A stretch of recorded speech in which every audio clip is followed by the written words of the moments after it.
Boa noite, meus seguidores do YouTube. Estamos aqui para mais uma sequência dos nossos vídeos, fazer a gravação. Hoje a gente vai falar da história Mafranita e o tempo cósmico, o reinado de Cainã. Cainã era o quarto rei da terra. Ele era da dinastia de Ada, era bisneto de Ada. Então Ada foi o primeiro rei, Sete foi o segundo rei, Enos foi o terceiro rei e o quarto rei foi Cainã. Mas antes da gente começar a falar deste vídeo, eu gostaria de fazer alguns agradecimentos e pedir aos meus amigos que não deixem de se filiar no canal. Aqui, bem no meio aqui, vocês vão dar o like aí. Ó, vão bater o like aí embaixo, vão dar o like aí, vão dizer que gostou. Vão fazer seu comentário. E você que é novato, está passando agora pelo canal, você vai clicar aqui embaixo, ó, bem aqui. Tem uma tarjinha vermelha aí, você vai fazer esse clico aí, ó, bem aqui, ó. Fazer um clicozinho aqui e vai se inscrever no canal e vai se manter conectado. Porque nesses últimos 15 dias eu tive 160 afiliados e apenas 62 foram aproveitados. 97 eu perdi por um motivo ou outro, ou as pessoas se filiaram momentaneamente, depois saíram, né? Mas eu peço que observe, peço com carinho que você vá lá na sua folha de configuração, na sua página de configuração e veja se você está inscrito no meu canal. Porque quando você se inscreve no meu canal, em contrapartida, eu também já me filio no seu canal.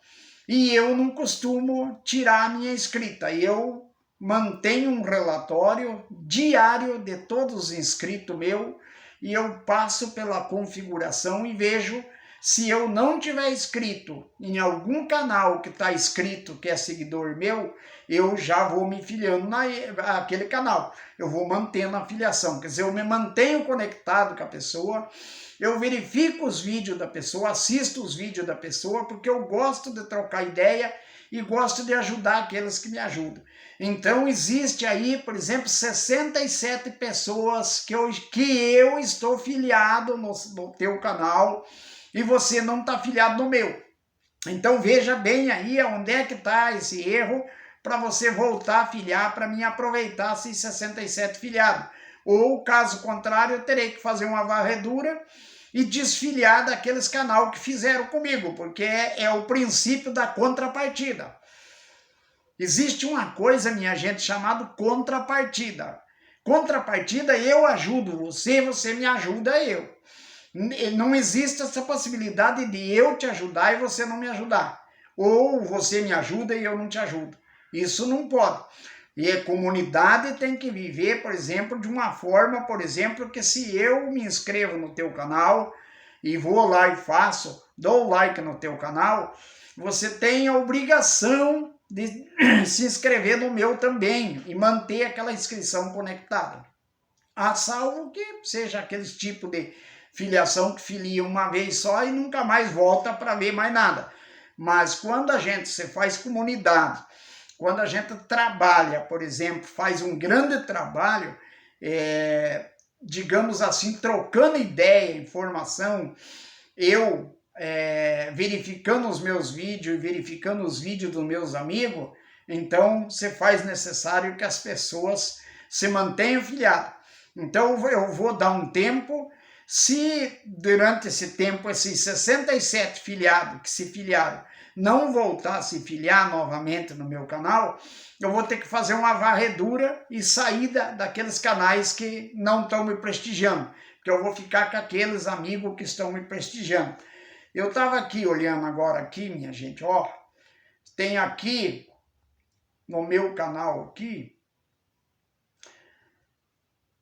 tenho lá o americano, o Bank Sharma, lá, né? Good evening para você, meu amigo, lá dos Estados Unidos. Tem a Lens, também de lá dos Estados Unidos.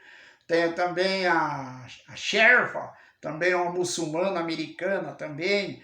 Também queria deixar o meu abraço ao pessoal do Egito, porque está tendo 10 filiados no Egito também. São pessoas, por exemplo, árabe, muçulmano, dos quais eu estimo muito, tenho muito prestígio pelo povo muçulmano, porque é um povo também monoteísta, que tem uma fé monoteísta, e que a maioria, 95% dos muçulmanos não são fundamentalistas, como muitos dizem, o muçulmano é fundamentalista, quer fazer guerra, nada disso não.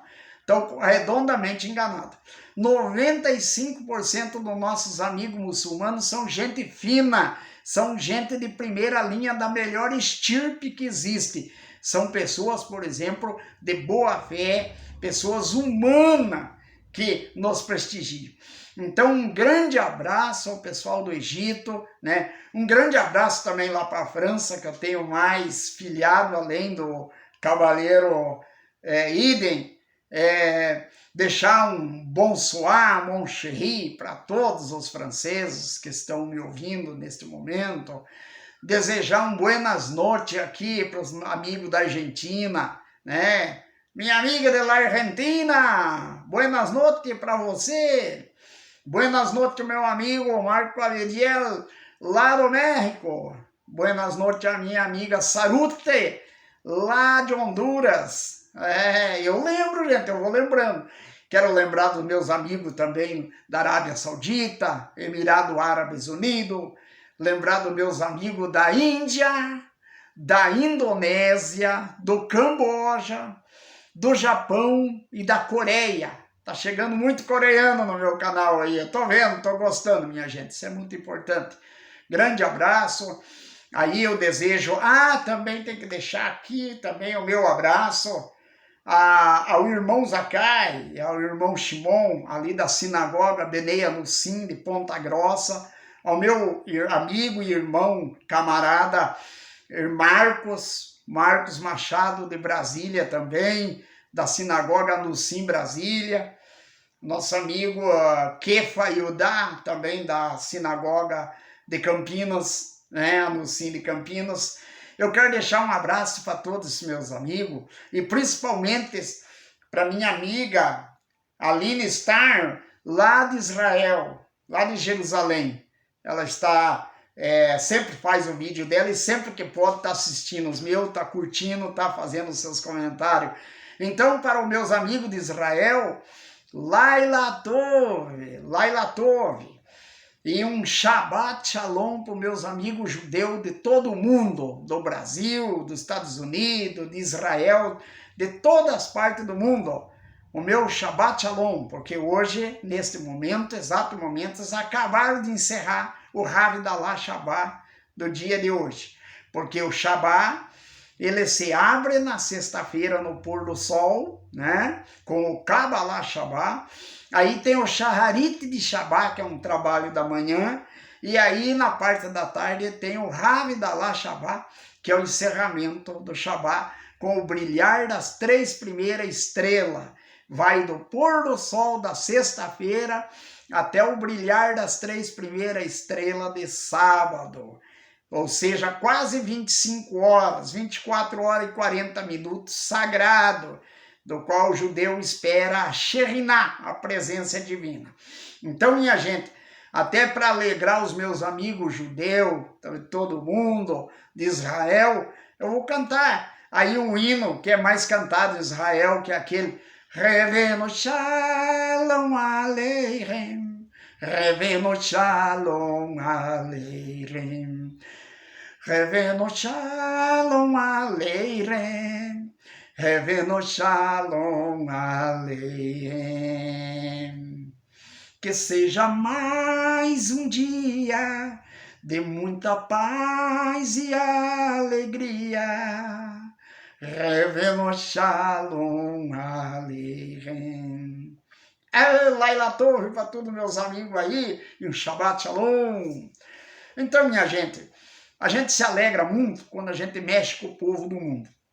Tenho recebido, durante esses dias, muitos comentários das pessoas que têm gostado muito deste vídeo, têm trabalhado bastante, têm dado apoio, porque ele sabe que esse tipo de história que eu coloco, esse tipo de história religiosa, esse tipo de história criacionista, dos quais a gente tenta conciliar a existência da ciência sem desprezar o Criador que criou todas essas coisas para nós. Porque em muitas épocas, aí há pouco mais de 150 anos, alguns cientistas, infelizmente descendentes de judeu, alguns deles, porque o Karl Marx era descendente de judeu, o próprio Charles Darwin também, a mãe era judia. Então, pessoas que foram criadas dentro de uma fé, no contexto de uma fé criacionista, se rebelaram contra esta fé criacionista e cria uma ciência ateísta. O que eu não vejo nada contra a ciência. A ciência nós precisamos dela e temos que estudar a ciência, mas a ciência divina, a ciência criacionista, aquela ciência que não nega Deus, aquela ciência que trabalha dentro desse período de tempo que Deus deu ao homem. Se você vê a tábua W62 de Berosso, sacerdote Manetão do Egito, escreveu uma história para a Grécia, lá para os Ptolomaida, e o Berosso escreveu para os Seleucida. Em tempos diferentes, cada um escreve a história se baseando nos documentos antigos. Isso se ocorreu no ano 300, por volta do ano 280 a 300, antes da Era Comum, ou seja, há 2.300 anos atrás, né, que acontece. E já há 2.500 anos atrás, os sábios Hazal, judeus, já haviam compilado a sua história com base também em toda a informação que Moshe Rabino tinha deixado escrito nas pedras, dos quais Moshe Rabino era genro de Ietró. Ietró era um sacerdote. Um sacerdote era um homem que conhecia, era um homem formado, era um doutor da lei naquela época. Então, há 3.300 anos atrás, já existia doutores da lei. Existia no Egito, na Babilônia, existia, por exemplo, em todos os povos civilizados. Porque se vocês não sabem, eu vou explicar. O conhecimento, tem muita gente analfabeto hoje que não aprendeu nada, em pleno século XXI. Mas o conhecimento já existe no mundo há mais de 7.000 anos. Porque os homens escreviam no cuneiforme, faziam, por exemplo, os tabletes, que hoje é o tablet, né? Faziam os tabletes do tamanho de uma folha, usava uma caneta como essa aqui mesmo que eu estou citando você, a mesma que usavam para assar o peixe, usavam para escrever no barro enquanto estava mole. Depois elas colocavam no sol para secar, aquilo secava, quando secava levava ao forno e cozinhava no forno. Isso dura mais de 500.000 anos, dura 1 milhão de anos e não se acaba. Não é como você colocar uma informação que nós faz hoje. A nossa história está prejudicada hoje pelo problema da tecnologia. Toda a nossa informação, o nosso banco de dados é digital. E digital depende de energia, depende de não ser atacado por água, vamos dizer, as águas do dilúvio, de uma grande inundação, atingir todo o nosso sistema de informação, deixa nós zerado, deixa nós da estaca zero. E foi isso que aconteceu quando houve o dilúvio no mundo. Qualquer catástrofe hoje some com a nossa história de novo. Porque a nossa história, a maioria hoje está sendo compilada e arquivada em documentos virtuais. Ao que nós não podemos desprezar os documentos físicos, os livros. Nós temos que materializar a história como os babilônios fizeram. Os babilônios sabiam, aqueles ancestrais babilônios, sabiam que numa determinada época poderia haver uma catástrofe no mundo. E se houvesse, toda a sua história não seria perdida. Porque quem escreve na pedra Quem escreve na pedra, a pedra dura milhões de anos. Essa rocha aqui, ó. Eu estou falando de pedra, eu vou trazer as pedras para vocês. Essa aqui é uma rocha que nós aqui no Brasil chamamos de pedra-ferro. Ou seja, Itasbersium. Os nossos nativos chamam de Ita, isso aqui. E por ter sido o Brasil colonizado por judeu, os primeiros habitantes do Brasil foram judeus, muita gente não sabe disso. Aposto para vocês que tem muita gente que não sabe que os primeiros colonizadores do Brasil foram judeus sefaraditas. Foram eles que colonizaram o Brasil. E colocaram para os índios aprenderam a chamar Ita, na língua dos índios, e Bársio, ferro, na língua hebraica. Então, Itasbersium, esta é a pedra-ferro que nós chamamos, é uma rocha muito forte e é afiada. Ó, é uma rocha que você não pode passar a mão, que corta. Ela é cortada. Isso é aquilo que eu falei no vídeo passado para vocês. Isso era do tempo da pedra lascada, o tempo paleolítico da pedra velha, pedra lascada, ó. Era essa pedra que apontava a lança, apontava os espetos, as ferramentas que os homens precisavam no tempo do reinado de Cainã. Desde o tempo dos inícios do reinado de Ada, de Sete, as armas eram rudimentares, era muito precário o sistema. Mas eles foram preparando, foram arrumando isso aí, a ponto que depois, já no tempo de Cainã, né, no tempo de Enos, já estava isso aqui tudo fabricado já. O homem já estava aprendendo a polir a pedra, porque isso aqui é uma machadinha de índio, ó, machadinha de índio Tupi-Guarani, que é Tupi-Guarani, é ali do sítio paleontológico Boa Esperança. Essa aqui também, ó, é a pedra polida. Então eu trago a pedra polida e a pedra lascada para vocês entenderem o período paleolítico da história e o período neolítico, que se confunde com o período noelítico da Bíblia. Neolítico quer dizer pedra nova. Neo, novo, lítico, pedra. Neolítico, pedra nova. Paleolítico, pedra velha. Mesolítico, pedra intermediária, pedra no meio. Meso está no meio. Paleo, um tempo antigo. Meso, um tempo intermediário. E neo, um tempo novo. Então é preciso conhecer todas essas determinações, este sistema que a história coloca.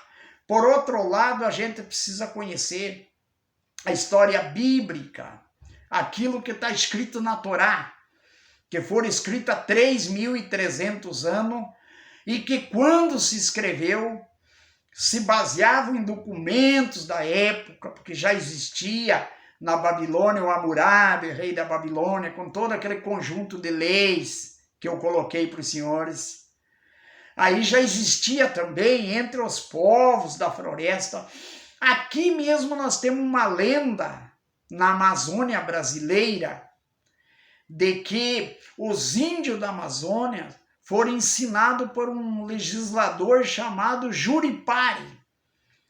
Juripari foi um grande legislador oral que forneceu a lei a respeito da ética e da moral dos índios e do sistema administrativo indígena.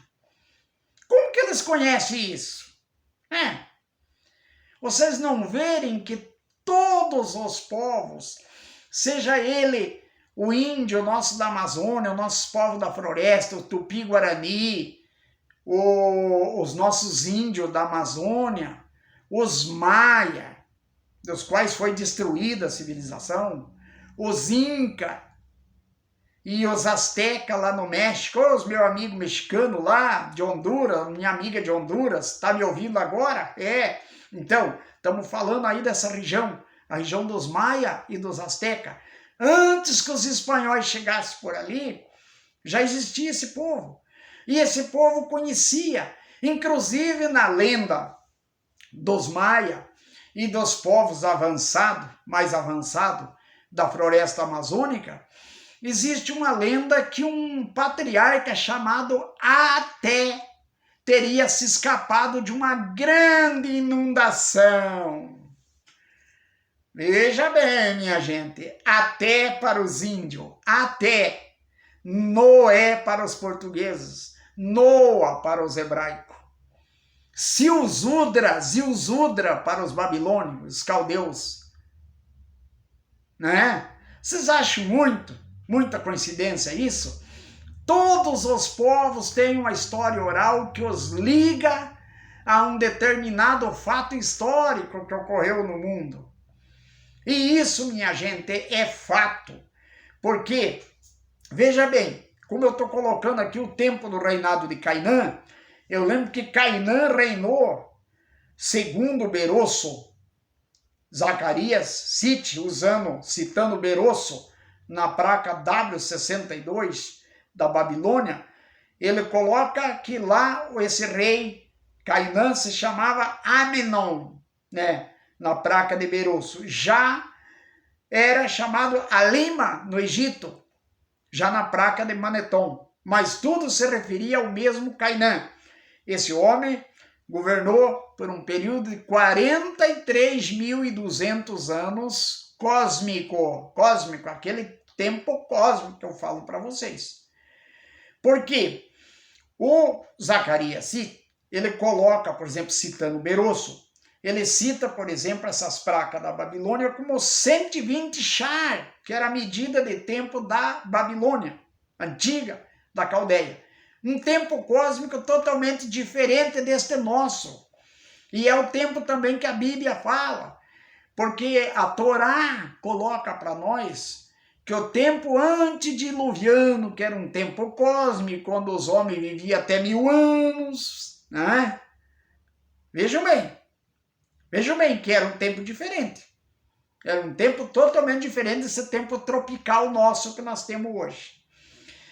Nesta época, ele cita aqui que os 120 chars, daí a 434 mil anos deste ano nosso, avaliando a mesma situação da Torá, a mesma situação bíblica que nós, judeus, muçulmanos, cristãos, conhecem, e budista, shintoísta e outros povos também conhecem dentro de um limite da sua história.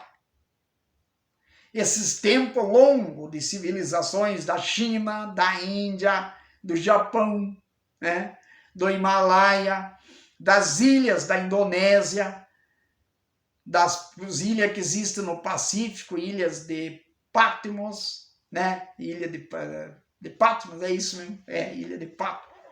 De Páscoa, a Ilha da Páscoa, isso. Agora corrigiu-se aqui, a de Patmos era uma outra ilha que existia no Mediterrâneo, né? Então, minha gente, vocês vejam bem que fecha nesse tempo cósmico que a Bíblia coloca 1656 anos antediluviano. Este 1656 anos, se você transformar em char, ele dá 165,6 chars.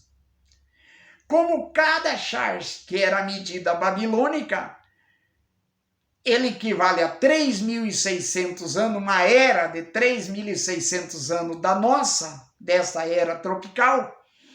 Então, nós temos 596.160 anos que eles dão como o tempo de Adão.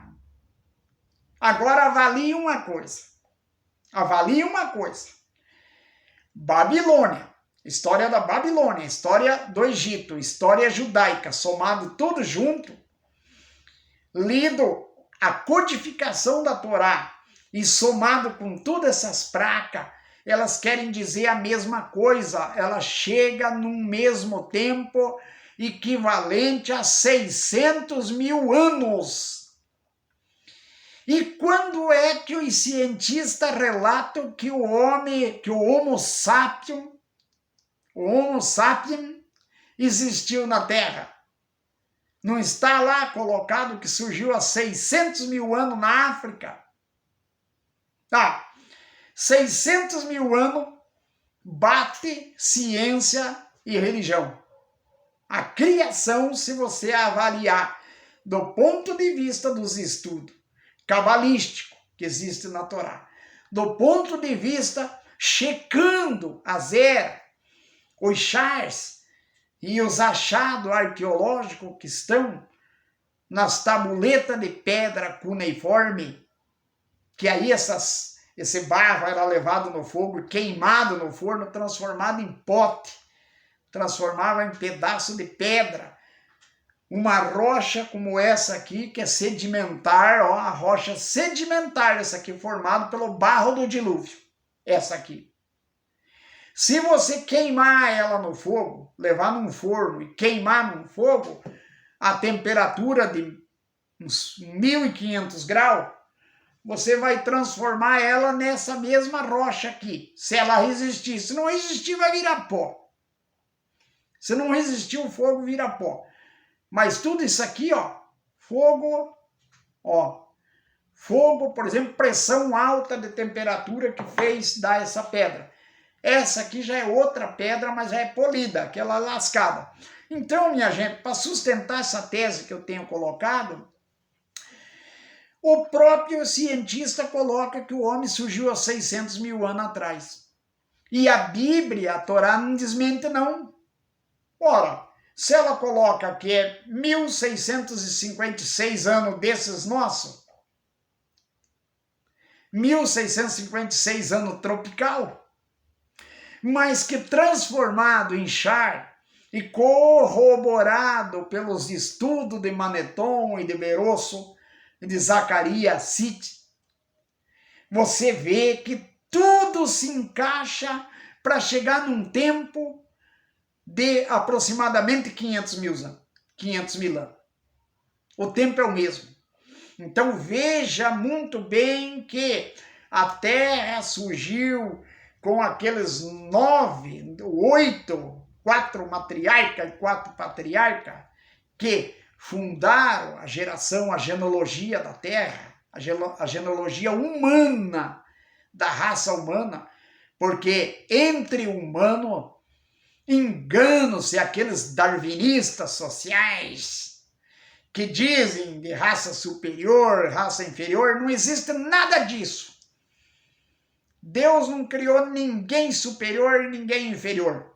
Criou todos os 4 patriarcas e as 4 matriarcas ao mesmo tempo, com a única matéria, exceto algumas matérias onde a púrpura prevaleceu, outra a cor amarela prevaleceu, outra cor vermelha prevaleceu e outra cor branca, o barro branco prevaleceu. Então aí surge o europeu, aquele do leste europeu, o indo-europeu, aquele pessoal polaco do zóio azul, surge desse casal de patriarca. E aí aqueles que foram feitos do barro mais vermelho é os pele vermelha, os índios.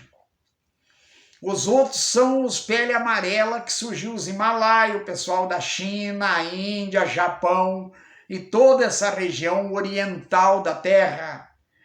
Tudo feito pelas mãos divinas, obra, artifício da mão do Criador.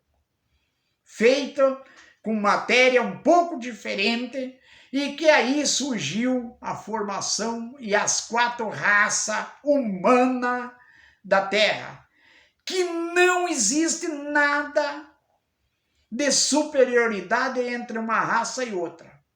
Você pode pegar um aborígene da Amazônia, tirar ele lá do meio do convívio dele, estudar, como tem muitos, eu conheço muitos índios formados em faculdade, aborígenes nossos brasileiros formados em faculdade, que já deu palestra para mim mesmo em faculdade, quando eu estudava direito em faculdade. Veio um índio dar palestra, tinha muito mais conteúdo do que pessoas descendentes de europeu. Agora você pega um europeu, isole ele, sem estudo, sem nada, um da raça ariana, pode fazer esse estudo, os cientistas gostam de fazer esse tipo de estudo, esse tipo de comparação. Faça, eu desafio que faça.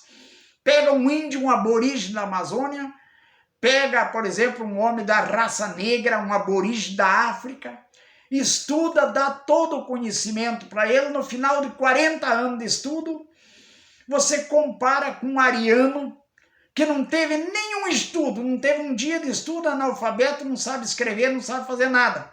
Você vai comparar a inteligência dele para ver quem sabe mais, quem é mais superior no intelectual. Faça essa experiência para ver. E aí vai cair por terra esse negócio de raça inferior, raça superior. Nunca existiu isso. Nunca. Nunca existiu raça superior nem raça inferior. O que existiu foi falta de civilização. Certa vez eu lembro que no reinado da Rainha Vitória, então lá um sujeito ariano disse para Benjamim de Israel, que era o primeiro-ministro, você é um judeuzinho insignificante. Daí ele falou, olha, eu quero dizer para o senhor que eu não sou um judeuzinho insignificante não, que nem o senhor pensa. Porque o meu povo estava no deserto há 3.300 anos atrás fazendo lei de pureza, lei de como tomar banho todo dia, de como lavar as roupas, lavar a casa, limpar suas vestes. Faziam lei sobre ética, comportamento. E vocês sabem, o senhor sabe o que o seu povo fazia durante esse período? O senhor sabe dizer o que o seu povo fazia? Acho que até não sei mesmo o que fazia. Eles eram selvagens, viviam nas tribos da região além Danúbio, viviam lá com uma capa antiga, rudimentar, do tempo antiguíssimo, do tempo da pedra lascada, ainda viviam totalmente sem nenhuma civilização, e os romanos o taxavam de selvagem. Vocês pararam para pensar? Dá para entender isso? Como que uma pessoa, por exemplo, de uma determinada etnia, que foi muito mais atrasada do que os outros povos do mundo, e que depois alcançaram sucesso mais pela exploração dos demais povos do que pela própria inteligência e capacidade de superar a crise. E daí quer menosprezar. Eu não estou aqui pregando racismo nenhum, gente, longe disso. Estou dizendo que não existe. Quando eu afirmo isso, que eu estou afirmando, e conto essas histórias, é que eu quero derrubar essa ideia do darwinismo social. Eu quero derrubar essa ideia de raça superior, de raça inferior, porque isso não existe. E eu me proponho a fazer esse trabalho com qualquer cientista que quiser fazer. Eu desafio a pegar um africano, bem, sem nenhum conhecimento, lá da floresta equatorial da Uganda, por ali, pegar um índio nosso da Amazônia, dos maiores cantão, não tiver nenhum conhecimento, pegar ele já, um guri aí com 10, 12 anos, e você pegar e jogar no banco de uma escola, e levar pelas melhores universidades, estudar, ensinar, e no final de 40 anos, comparar, por exemplo,